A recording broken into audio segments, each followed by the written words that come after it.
G'day viewers and welcome to WAINGAFAT Wednesday, an acronym that stands for Who Am I Not Giving a Fuck About Today?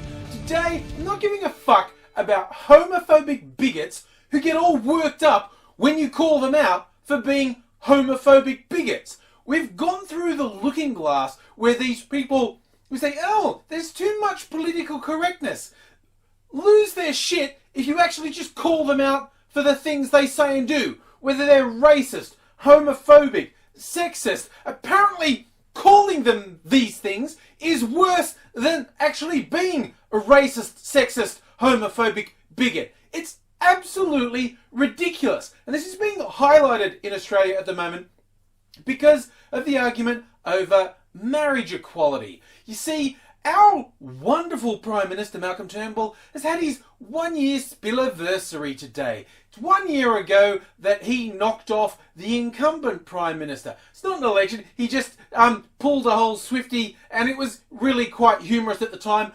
It was fun because I dislike Tony Abbott so much. Seeing him humiliated like that was good. I would have preferred if he'd stayed in the role and got absolutely crushed in the election, which is what would have happened. But you know, you take what you can get. So it was fun to see him humiliated like that. But he hasn't gone away. He still helps while he's waiting for Turnbull to stumble, and Abbott thinks he's coming back, which I really hope happens because that would be such a shit show. I'd have lots of material. Turnbull is without doubt the most pathetic winner I've ever seen. He got what he always wanted. He got to be Prime Minister. He's wanted it for so long, and he's got it, and now he's got it, and he's a man of vision and principle, and he's just thrown all that away. He just wants the title so much, he's prepared to be a non-entity and bow down and suck up to the extreme right of the party who fucking hate him. They're never going to do anything nice to him, but he's stupid enough to knuckle under to all their little whims. And this is where we come to marriage equality, which Turnbull has been a long-time supporter of, but because the right wing of his party are opposed, he's going, oh, I'll go along with this idea that existed of a plebiscite, which is a non-binding public vote, which the extreme right of his own party have said they're not going to go along with if it doesn't go the way they want. It's going to cost a fortune, it's not binding, and it's going to stir up all this hate. And this is where I come to the homophobes. See, there is no defence against saying the gays shouldn't get married, apart from you're a homophobe. Because what you are doing, by definition, is saying people who are attracted to those of their same gender, they are less than human. They do not deserve the same rights as other people. They don't count. That is disgusting, bigoted, vile, and wrong. There's no defence. You can't even go the Bible to people, oh, God says, fuck off.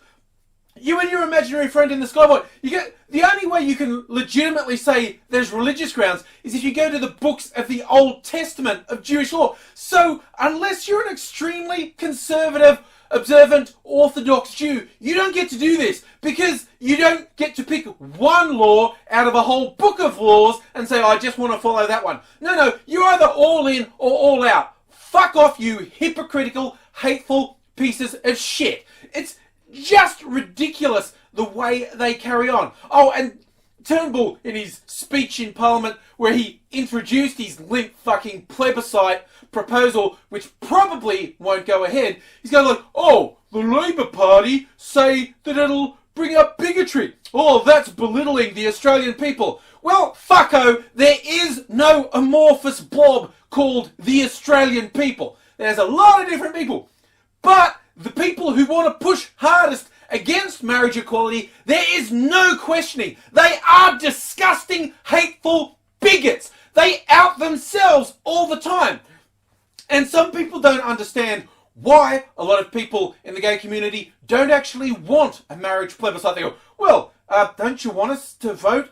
Because all the surveys say the vote will go in your favour. We go, well, see, what's going to happen is, in the interests of fairness, the anti-vote is going to push a whole bunch of hateful fucking lies. And I'm not making that up, because they do it already. They're just going to get pushed right into the mainstream because there's this ridiculous false equivalence idea. It's like, oh, I think we should give hateful bigots as much time as we do to decent humans. And I make no bones about that distinction. You're either supportive of other people or you're a fucking bigot, okay? I'm not sugarcoating shit for you pathetic, whiny losers. It's ridiculous how these conservatives arc up the second you don't like something that they like, that you say something they don't like. And it's an awful fucking crime. It's like, oh, there's too much political correctness when, you called me out for being a hateful bigot. That's wrong, that's evil. What's the matter? Are you triggered? Do you need a safe space?